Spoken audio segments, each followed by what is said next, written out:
Fidèles téléspectatrices et téléspectateurs, bienvenue dans cette session de nouvelles à la télé du peuple, dont voici les titres. Partenariat public et privé, l'AFC M23 s'engage à corriger les imperfections dans la sécurisation du patrimoine de l'État. Les travaux de la commission de suivi ont été restitués ce mardi 25 août 2026 à Goma. Semaine mondiale de l'allaitement maternel, le lancement a été fait le mardi 25 août 2026 à Roussayo, c'est dans le territoire de Nyiragongo, au Nord Kivu. Démarrons ce journal par cette séance de restitution des travaux de la commission chargée de suivi et de l'évaluation des contrats et partenariats publics-privés. C'était ce mardi 25 août 2026 en présence du coordonnateur politique de la FCM 23, Corneille Nangayo Belouo, et du coordonnateur adjoint en charge des questions politiques et diplomatiques, Bertrand Bissimois, reportage François Tamboué. La commission chargée du suivi et de l'évaluation des contrats et partenariats publics-privés a restitué ses travaux durant le conseil de l'Alliance, notamment en présence du coordonnateur politique de l'FCM 23, Corneille Nangaa, et de son adjoint chargé des questions politiques, Bertrand Bissimois. C'était ce mardi 25 août 2026. À l'issue de cette séance de restitution, plusieurs résolutions ont été prises, notamment remettre l'État dans ses droits, faire respecter les mesures conservatoires. Les bâtiments construits en violation de ces mesures seront détruits. Les détails ont été lus ici par le secrétaire permanent de l'FCM 23 de Léon Kimbulungu. 1. Remettre l'État dans ses droits à travers l'attribution des titres à chaque propriété lui appartenant. 2.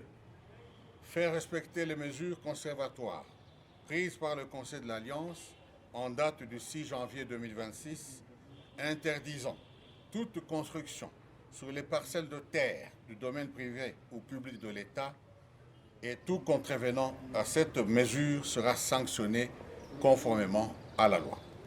3. Toute personne interne ou externe à l'organisation qui se rendra complice de la violation de ces mesures, quel que soit son rang ou son niveau de responsabilité, subira la rigueur de la loi. 4. Les bâtiments construits en violation de mesures conservatoires seront systématiquement détruits. 5.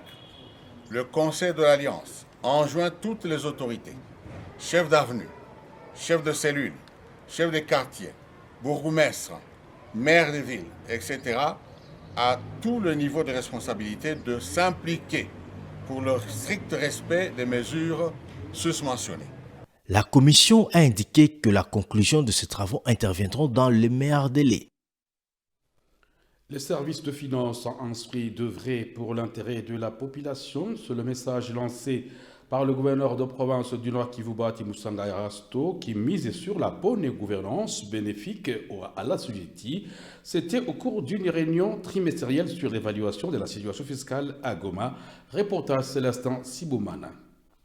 Évaluer la situation fiscale dans les zones libérées au Nord Kivu et peaufiner des stratégies qui rejoignent l'intérêt de la société en particulier, bref de la population en général, c'est l'essentiel de la réunion trimestrielle que préside le gouverneur du Nord Kivu, Musanga Erasto, et ses deux adjoints, en présence de la chef de département des finances de l'FCM 23, Madame Fanny Cage. C'était ce mardi 25 août 2026 au musée de Himbi. Les parties prenantes sont les administrateurs, le chef de chefferie, les responsables de services de finances en province et dans les différentes entités territoriales, Massissi, Rutshuru, Lubero, Nyiragongo et en ville de Goma. Pendant plus de 3 heures d'évaluation, des mesures sans doute qui allègent la société ont été retenues en vue d'accompagner ces derniers à l'émergence économique, surtout que la sécurité est une garantie dans les zones libérées.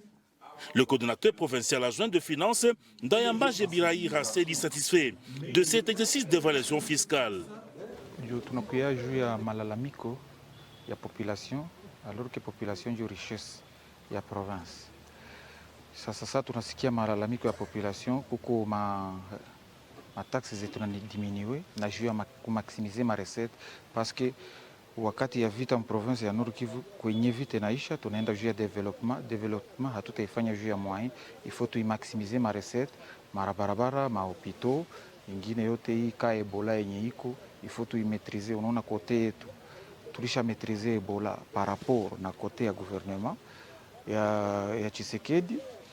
Donc tuoni gizi hii franga yenye tunapunguzia population matax juu ya kumaximize marecette, me abo inaomba kubaonesha kama ile gouvernement ya zamani na ya leo tumepunguza matax, wanalipa bila shida, me tumezipunguza zinatosha ma 600 kuzifikisha ma 300. C'est un avantage, ni jeu intérêt à la population. Pour sa part, Madame Fanny Cage, chef du département de finances de l'FCN 23, il s'agit de la volonté de l'FCN 23, celle de mettre la population au centre d'intérêt économique, de la bonne gouvernance prônée, mais aussi l'éducation fiscale pour un bon citoyen averti. Nous rencontrons les autorités locales, vous le savez bien, c'est eux qui sont au quotidien avec la population. Et l'AFC a la politique de mettre la population au centre de tout. Quoi de bon qu'ils rencontrent, c'est avec qui ils vivent tous les jours et qui les contrôlent, qui les supervisent. Pour nous, c'est une bonne politique d'être tout le temps avec les administrateurs. C'est comme qui dirait, nous sommes directement avec la population. Effectivement, la CGT est au centre parce que, comme vous le savez, on n'avait pas encore commencé à percevoir tout ce qu'il y a comme taxe au niveau de notre espace libéré, parce que pour nous, comme vous venez de le dire, c'est la population qui est au centre, c'est l'homme qui est au centre de notre politique. Il a fallu que nous puissions discuter sur tout ça pour voir que les mesures d'allègement que nous avons accordées à la population est applicable au niveau des territoires. Mais également, l'AFC, c'est la démocratie. Et donc, nous devons faire participer directement la population. Et c'est via les administrateurs que nous avons voulu le faire cette fois-ci, en dehors de la population elle-même, en vue aussi de préparer notre prochaine rencontre plutôt avec le FEC des territoires. Donc, ça participe aussi dans nos services de sécurité. Comme vous le savez, aujourd'hui, c'est très difficile dans nos territoires libérés de vivre ce qu'on était en train de vivre avant la libération. En dehors de ça, vous voyez que Goma est éclairé aujourd'hui. Et donc c'est avec notre politique financière qu'on essaye de contribuer au développement de la population, au développement de notre espace libéré. Ce n'est que le début, il y en aura. Le gouverneur des provinces, Bahati Moussanga Erasto, attire l'attention des services de taxation. Le respect de la CGT est une priorité. Voilà pourquoi nous militons pour les changements à travers l'FCN 23. Et cela doit être vérifiable par rapport à l'ancien régime que nous combattons, a-t-il martelé. C'était peu avant de prendre une photo de famille. Semaine mondiale de l'allaitement maternel, le lancement officiel est intervenu ce mardi 25 août 2026 par l'autorité provinciale représentée par le chef de division provinciale de la santé au Nord Kivu, Dr Biya Nkizinkiko. Reportage François Tamboué. Semaine mondiale de l'allaitement maternel. Le lancement officiel a été ce mardi 25 août 2026 à Goma, précisément au village de Kabalikatambi, dans le groupement de Roussayo. Cette année, la semaine est placée sous le thème « L'allaitement maternel, un tremplin pour la vie, soutenir et renforcer ce qui fonctionne ». L'activité a été lancée par Dr Biya Nkizinkiko, chef de division provinciale de la santé au Nord Kivu. Dans ce mot, il a insisté sur le rôle crucial de l'allaitement maternel. Il protège les enfants de plusieurs maladies, ce qui constitue pour eux une protection. Et il renforce aussi les liens entre la mère et l'enfant. À cet effet, Dr Biya Nkizinkiko lance un appel à toutes les femmes allaitantes. Ici, c'est le sens aussi de sensibiliser toutes les femmes à prendre l'importance capitale de l'allaitement maternel exclusif pendant les 6 premiers mois et aussi à inciter les mamans après l'accouchement, une heure après l'accouchement, directement d'allaiter leurs enfants pour que les enfants puissent grandir dans de bonnes conditions pour éviter les maladies qui peuvent être évitables et pour permettre une bonne croissance de nos enfants. Cette semaine, c'est la sensibilisation à tous les niveaux. Vous savez, la sensibilisation, ce n'est pas l'affaire de l'autorité provinciale ou bien l'affaire de l'autorité sanitaire seulement, mais c'est pour nous tous, que ce soit les chefs de localité, les Numbakumi, les personnels de santé et les relais communautaires. Nous tous, nous sommes invités à faire quoi? À sensibiliser les mamans pour maintenant pratiquer cette pratique d'allaitement maternel exclusif jusqu'à 6 mois. Et allaiter les enfants aussi jusqu'à 2 ans, même au-delà de 2 ans. Ça nous permet aussi, ça permet les enfants un beau développement et pour leur avenir meilleur. Durant cette semaine, des activités de sensibilisation sont prévues dans les zones de santé de la province du Nord Kivu pour renforcer les bonnes pratiques en faveur de l'allaitement maternel. Au marché public à la Nine en ville de Goma, pas d'engouement dans l'opération de vente et d'achat des fournitures scolaires. C'est le constat fait ce mardi 25 août 2026. Les parents et les vendeuses évoquent notamment la problématique de manque d'argent. Les détails dans ce reportage.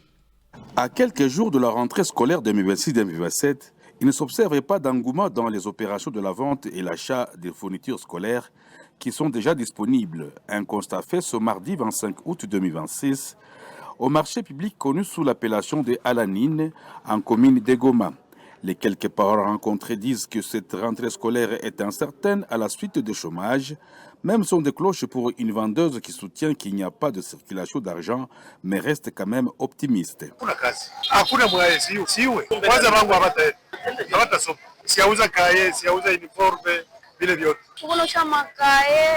Vyote vya watoto ya maternelle vyote viko.